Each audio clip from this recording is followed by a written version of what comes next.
Hi, Shari Elle here with my darling friend Corinne Armley, who has written a book called Sensitive and Thriving.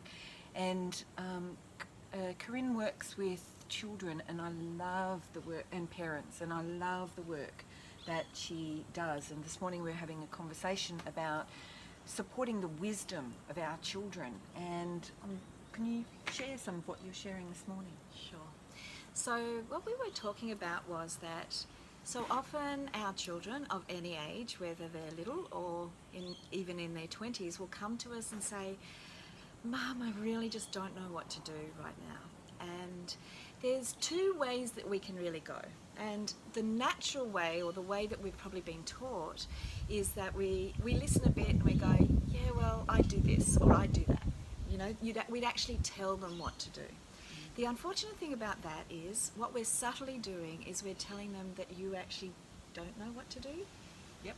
You actually don't have an inner voice, you don't have an intuition, you actually don't have the answers with it.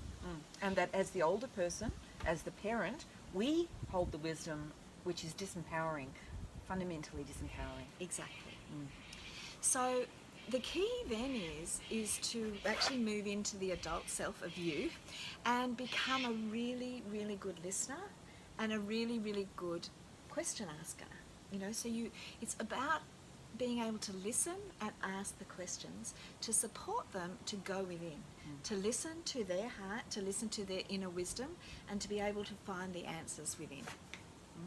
So what are some of the questions you might ask? So the first thing I would do is, if they came to me, is I would suggest that you stop and you say to them, okay, so say they come to you and say, "Look, I just don't know what to do about my work. You know, I've got these 2 offers and I don't know what to do."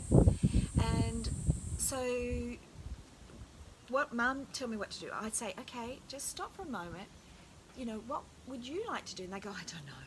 And I say, well, take a deep breath and just, breathe in and listen to your heart. What's your heart telling you?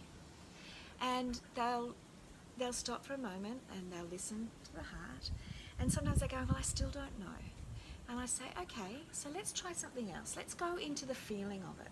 What I want you to do is imagine this situation and feel it. What would this job feel like? Feel it in your body.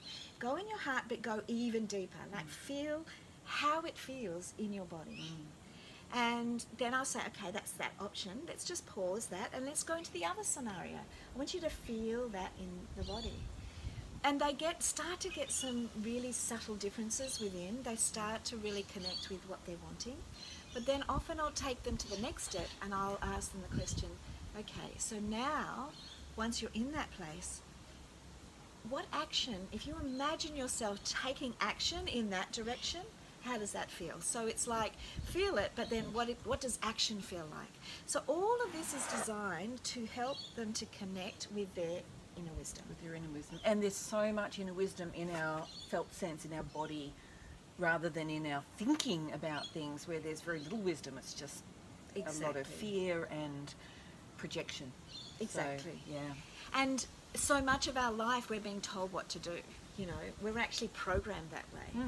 To go for the job with more money, or to go for the predictable, safe path. Or do what everybody else tells us to do. Yeah.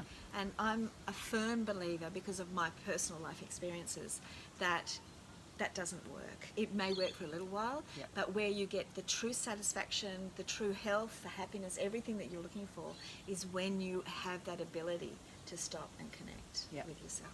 Absolutely. Yeah. And you're following then your true path, like your true inner direction, and each of us have that. And each of us have a unique gift, you know, and every child, every single child, whatever they're going through, you know, they do have a place to play in this world, you know, even if you see them struggling. You know, my book is about that. You know, my boys really did struggle, one with health issues and one with a whole lot of learning issues and being diagnosed as ADD and whatever. But the primary thing was, okay, that's all happening out there. What is your heart telling you? You know, what are you feeling? What step do you need to take? And that required listening. We all need to become better listeners. To our inner wisdom, to Yes, and with of each other, and with each each other, other, not absolutely. actually giving and believing that we're any better, or we hold Or another we person's hold their wisdom. at all. Craziness. It's not. It just doesn't work. No.